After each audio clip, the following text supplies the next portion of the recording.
A warm welcome to Podcast for Business with me, Steve Twynham. Podcast for Business is all about helping businesses to share knowledge, expertise, details of workshops, events and seminars with the wider business community. Today's podcast is brought to you in partnership with Make It York Business. Make It York are committed to finding the right support to help your company start up, grow or locate in York. Their dedicated business team offers startups, growing, established and relocating businesses access to a wealth of information, advice and support, including startup and growth, access to finance and funding, skills and training. There's a property search, international trade and much more. If you'd like more information about this, check out the website yorkmeansbusiness.co.uk. Sit back and enjoy Podcast for Business. Would you like more time in your business to focus on the things that really matter? Well, in today's podcast, I'll be exploring how a virtual PA stroke assistant could help you achieve just that. I'm joined by Lisa Jeffries from Crossing the Chasm. I talk with Lisa next in today's Podcast for Business. Like to share news about your business, event, seminar or workshop? Simply email steve@stevetwynham.com. It's a wonderful Wednesday morning and I'm at the KP Club at Pocklington overlooking the golf course and I'm sat with Lisa Jeffries. How are you, Lisa? All right? I'm fine, thank you. Good morning. Good morning to you. We're going to be talking about, well, your world really, what you do and how you help businesses. So let's start. What do you actually do? Here we go. So I'm a virtual assistant and basically a freelance business support service to entrepreneurs, small business owners, basically companies that can't afford a full-time personal assistant or executive assistant or office manager, or perhaps even a company that don't want to work to that business model. There are smaller businesses out there now that aren't interested in hiring staff. They don't want the overhead cost. So they're looking for freelancers like me to take on board. Okay, and what kind of things do you do when you take this freelance support on board? Because I think there's, I think that's just the point. I think because there's many businesses view a personal assistant and really, how can I put it, mix it up with just a admin person. So what kind of services do you provide? Everything really. So that there are just the basic admin functions, but then all of the add-ons to that, and probably the quality that I offer goes a long way in that as well. So I offer everything from email management, diary management, social media posting, working through companies' sales funnels, putting policies and procedures in place for them, and then actually working to those policies and procedures myself to help the clients win more business. I do bookkeeping, just a whole range of services basically. Right, okay. Just keeping my clients on track with their life and their business. I think it's exactly that, isn't it? It's keeping people on track. We were just sharing before we started just recording about my previous life where I had a PA in my business, and the PA, well, you run my life. But behind every good man there's a good woman. Yeah. Okay. So you've also got an interesting background because you didn't just fall into this one day and decide to do this, did you? So, tell me a little bit about your background and things that you've done. I have had many roles across many sectors and industries. So I started off for a company called Marshall Thermo King. Don't know if you ever heard of them. No. They're a refrigerated transport. Oh yes, I have. Company. Yes, yeah, quite big. I know the lorries now. Yeah. So I started off there just as a basic admin assistant, but very quickly sort of started moving through. Got my first PA role, and ended up as a personal assistant to one of the directors there. Moved over to the motor industry. So I've worked for Porsche, Volvo, and BMW. Wow. That was big brand names. Yeah, and some celebrity clients.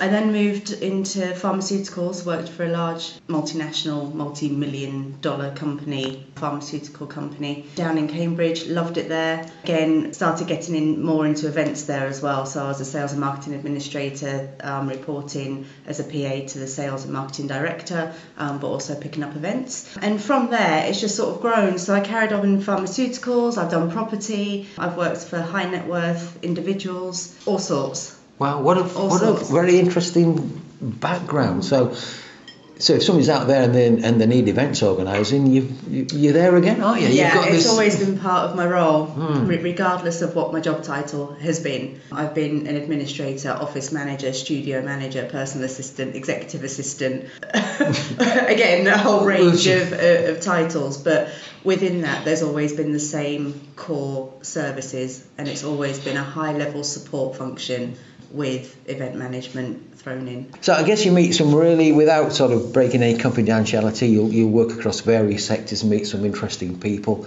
What kind of projects have you worked on? Oh, so my first client was actually a well-being consultant based in Leeds, actually still a client today. So yeah, it's been brilliant. I absolutely love working with her. And I started working for her because she was due to go on to maternity leave very quickly after we met. And she literally wanted somebody to run her business while she was on maternity leave. So I did everything from, taking emails, responding to the emails, taking sales inquiries, booking wellbeing workshops on behalf of the clients, and then sending them the invoicing, chasing up contracts, all the bookkeeping revolving around. So literally running her business while she was on maternity leave, and then she came back from maternity leave, and it's just carried on because she's wanting to grow. Things have picked up for her, so yeah, we still have that relationship. I've had a locksmith as a client who wanted his ISO 9001 registration, so we put a whole quality system in place for him, and he was awarded his ISO 9001 certification, so that was a really great what a great variation then from doing that to the ISO. Absolutely. I work for a college in the centre of York and do their minute taking for them. They needed somebody to sit on all of the boards across the college, so I do that as well. And I've done all of the social media for a local upmarket hotel as well, and increased their footfall by 500% through the restaurant. So it's been a journey. It's been a journey, isn't it? And do you know what? The interesting bit, Lisa, is the journey just continues, doesn't it? We never get to the end of it. And we never know. You never know who you might meet next to you through a contact, or where the next door might open, But you've got some interesting things there. So where are you based? And I guess it doesn't matter where the clients are either. It doesn't, no. So I am just on the outskirts of York, near Elvington, so not far at all. What's really interesting is that I started the business thinking that location wouldn't matter at all. I'm a virtual assistant. Essentially, I should be able to do my job from anywhere in the world, if time difference permitted. Yeah. But my clients are all local. So the furthest one away is Leeds, and all of the others are York and the surrounding area. And I suppose it doesn't matter whether or not you're virtual or sat there in an office. I think that people just like to have a connection there. And although my long-standing client from Leeds, I've only met her twice in almost a year.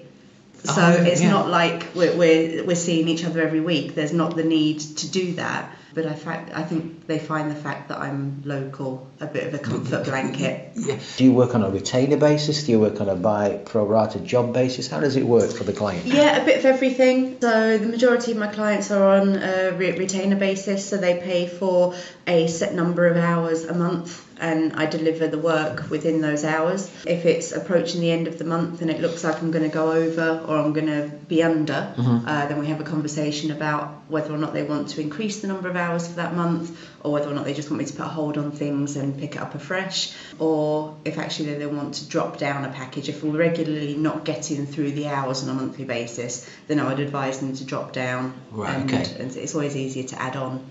Yes. To pay for something that you're not getting. But then I also do ad hoc work and one-off project work as well. Project work is sort of worked out ahead of time. We estimate how many number of hours are needed and go from there. Or ad hoc work, people that are just like, I need some letterheads and Word document templates put in place. Do you have a few hours to sort that out for me?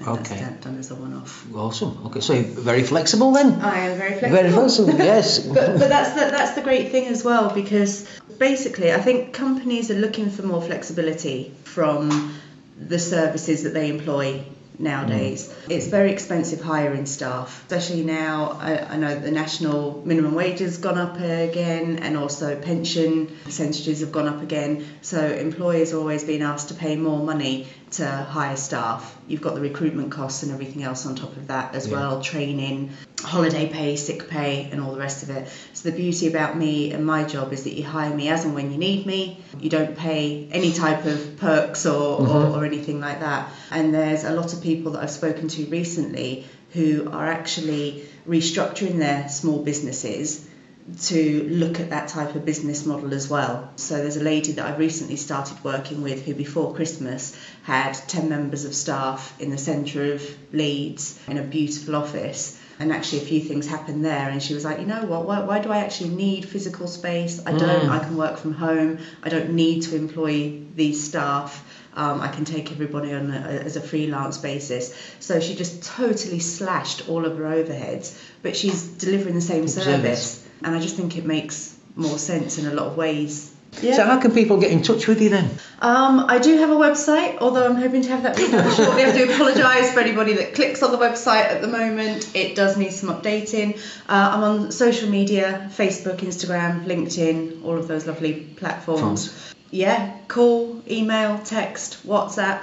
Literally every client prefers a different form of communication. Okay. So I'm constantly on my phone or laptop checking every platform going. So did they find you as Lisa Jeffries? Crossing the Chasm. Crossing the Chasm. Or Lisa Jeffries. Yeah. But yeah, Crossing the Chasm is the company name, and their account's set up under Crossing the Chasm. Okay. Crossing the Chasm on social media. So don't do what I do one day, and I did connect with the wrong Lisa. I don't know if you know that. No, yeah, I did.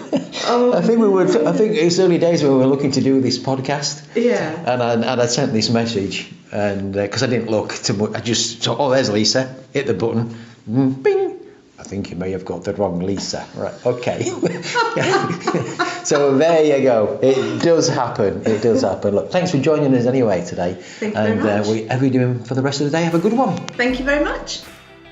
A big thank you for taking the time out to listen to Podcasts for Business. Podcasts for Business, all about helping businesses share knowledge, expertise, details of events, workshops and seminars. If you'd like to get in touch, you'd like to feature your business or let me know about an event, all you need to do is simply email steve@stevetwynham.com. Also check out podcastforbusiness.co.uk.